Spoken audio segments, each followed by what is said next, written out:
Capital এক্সপ্রেসের যাত্রাপথে নতুন স্টপেজ আলুয়াবাড়ি রোড জাংশন।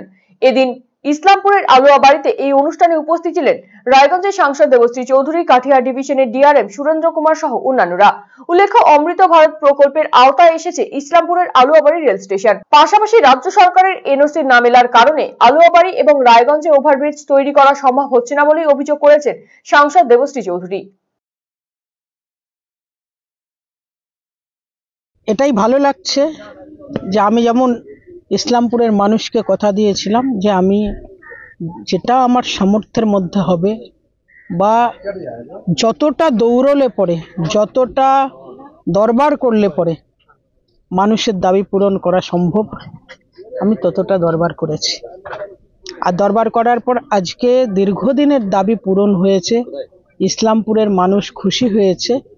এই যে খুশি হওয়াটা, এটা আমার কাছে বড় প্রাপ্তি এবং আমার মনে হচ্ছে জনগণের প্রতিনিধি হিসেবে মানুষের কথা রাখতে পেরেছি, এটার জন্য ভালো লাগছে।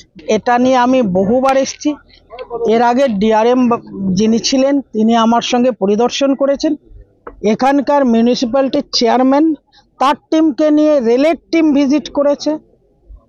ইসলামপুরের শান্তিনগরের আরবি এবং রায়গঞ্জের আরবি দুটোই শুধুমাত্র এনওসির অভাবে আটকে আছে।